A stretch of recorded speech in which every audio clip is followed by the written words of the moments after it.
And Lebanon is Cyprus's neighbor, of course, and Lebanon, same as Cyprus, is trying to use and exploit its oil and gas resources in its seas. So for that, Lebanon has been able to sign the first contracts with Total, ENI, and Novatek as one consortium for two blocks. One block is called, still for now, Block 4 in the north, and the other block is for Block 9 in the south. These two blocks haven't started yet any exploration, and it is supposed to start by end of 2019, according to the contracts that were signed last year in 2018.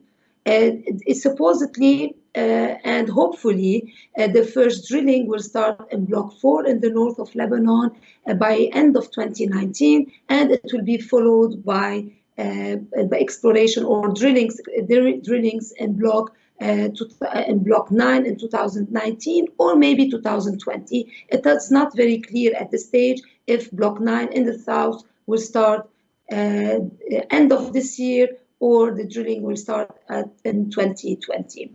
And the government is aiming for the first licensing round.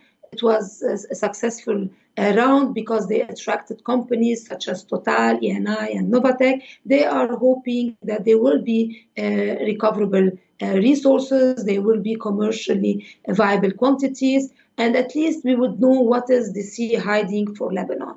At the same time, Lebanon is aiming to launch a second licensing round soon, maybe by mid-2019, and they are hoping that this will attract new companies to invest in the offshore of Lebanon, and hoping to have more discoveries, since for now we have no discoveries. And because we don't have any discoveries, we cannot talk of the quantities that the sea is hiding for Lebanon, but there are hopes, and we are seeing what is happening around Lebanon, from Cyprus to Israel to Egypt, and this is making us hopeful that maybe Lebanon as well will have viable quantities that will help him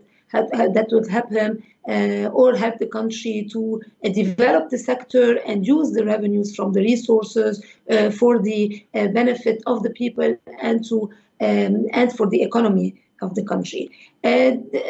Plus, on this, in addition to this, we are working as a country. They are working on the Sovereign Wealth Fund law and the National Oil Company law and the onshore activities law. So these three laws are still pending. They haven't been discussed in the parliament or passed in the parliament, but in the hope that at one point these laws will be as well implemented. Maybe there are some discussions happening, same as it happened in Cyprus. So the same discussions are happening around the Sovereign Wealth Fund, around the need of a national oil company at this stage or not.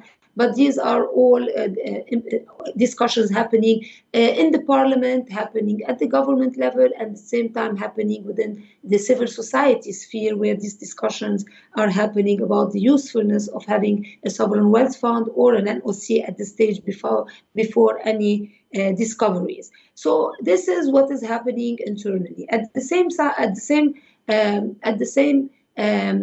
time, as you know, Lebanon is a small market, and any discovery maybe will fulfill the need of the market locally, especially for the electricity and power plants. But the aim of Lebanon, same as Cyprus and same as Israel, is to find markets outside the region, and especially in Europe. And for that, as everybody knows by now, we need to have the markets. At the same time, we need to have the infrastructure to be able to export the gas to the markets. What is happening for Lebanon, which has been late in these discoveries, they're late in the game, later than Cyprus or Israel or even Egypt. That's why we are looking, or the country is looking, into these new collaborations that are happening in the region, and how this will be affecting the Lebanon's choices, or Lebanon's options, or if you want, even Lebanon being able to export its gas to the European market. For instance, the newly established East Med Gas Forum has been really interesting to look at, and Lebanon was curious to know how this will be developed, because in the East Med Gas Forum, as everybody knows by now, most of the countries around the East Mediterranean are taking part in this East Med Gas Forum, and therefore the only three countries in this basin are left out are Lebanon, Syria, and Turkey. And if this East Med Gas Forum is a reality and becomes a reality and not just on paper, it will make Lebanon's life really difficult. Because as many of you know, Lebanon and Israel are at war, and any forum that has Israel, and such as the East Med Gas Forum, which is talking about like high level of collaboration and cooperation regarding the common policies, common market, use of the infrastructures that exist in the region, it will make it very difficult for Lebanon to be part of that forum. And if Lebanon is not being able to be part of that forum, what is left for Lebanon? What are the other options that Lebanon has to be able to be part of a group that would be able to export the gas to Europe? So one other option is maybe a new forum that might be created in face of this East Med Gas Forum that is not ready now, but maybe in the future this could be another option. It's the option that maybe Russians are favoring, which includes at one point Iran, Iraq, Syria, and if the Syrian peace process is set and the Turks are happy with it, Turkey will be part of this forum, and then from Turkey to Europe. Maybe Lebanon then could be part of this forum because there won't be any political challenges and obstacles the way that Israel creates that obstacle for Lebanon. But that forum is not ready yet, and there are many political, security, and economic challenges for it to happen. So therefore, if Lebanon cannot use the Syria-Turkey option, and it cannot use the other option, the East Med Gas option through Egypt, what is it left for Lebanon? So then the option, the viable option for now, under these scenarios that we have currently, political scenarios and economic scenarios, we see that maybe the option for Lebanon would be the LNG, and then through LNG it can export its gas to Europe. One other issue that is facing Lebanon as well, and Lebanon is looking at, is the East Med pipeline that is being talked about. And recently there was a visit for the U.S. U.S. Minister Pompeo to the region, and he has met with the Israeli and Cypriot and the Greek leaders supporting the East Med pipeline. I think it was more of a political support more than economic support. We haven't seen him saying that we would want to pay for it, or we would encourage all the companies to start funding it and find banks to fund this project. But anyways, again, Lebanon feels nervous about the East Med pipeline, and recently the Ministry of Foreign Affairs in Lebanon released a statement that was sent to the UN and to the relevant countries, warning them not to use the Lebanon EEZ to pass the pipeline, even though we know that it won't pass. But this was a warning, a long-term warning, and it has implications that Lebanon is not happy to see this collaboration between Israel, Cyprus, and Greece through this pipeline, knowing that this pipeline now it's really difficult to see it happen. So in conclusion, if you want to talk, we can say that in 2013, there were hopes that Lebanon will start its oil and gas sector and activities. unfortunately, political deadlocks prevented it from starting the process and signing the contracts with companies. It took us more than 5 years, and in 2018 we signed the two contracts with Total, ENI, and Novatek. But during these 5 years, there were other activities happening in the region, in Cyprus, in Israel, in Egypt, that made Lebanon in a very difficult position, and it kind of isolated at this stage. But at the same time, we can say that there are this gas explorations in the region is bringing a kind of stability, at least for Lebanon, towards Israel, because we know that Israel and Lebanon have borders issues in the southern part of Lebanon, which is the northern part of Israel.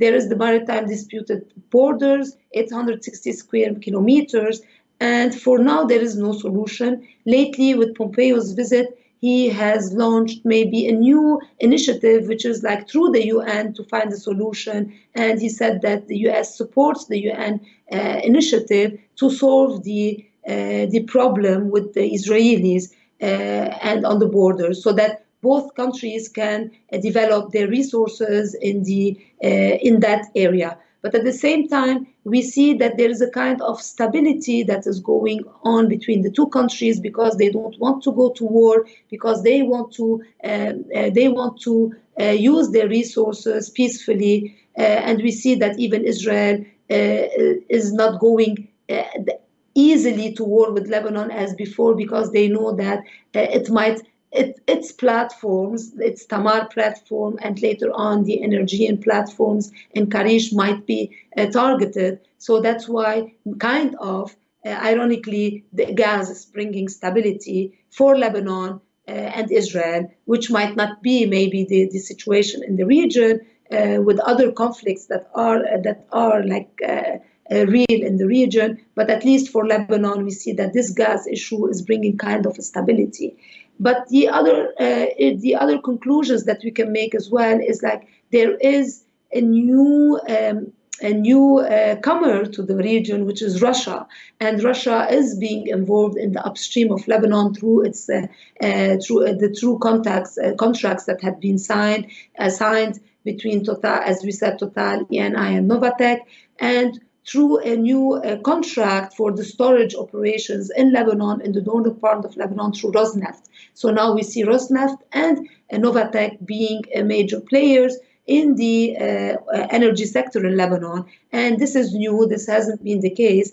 And the US is a bit nervous about the situation, but Lebanon is trying to see like where its interests are and with whom to make the energy sector, use the energy sector to its benefits. And the final point that I would like to say is that maybe the whole region is looking is looking towards Europe for its market. But I think there is a reality that we need to keep in mind, which is that at the end of the day, we might be in a situation where all the countries of the East Mediterranean have to collaborate together and use their gas within the region and not Europe. And that would require to solve all the crises and all the conflicts that exist in the region to be able to benefit from the gas.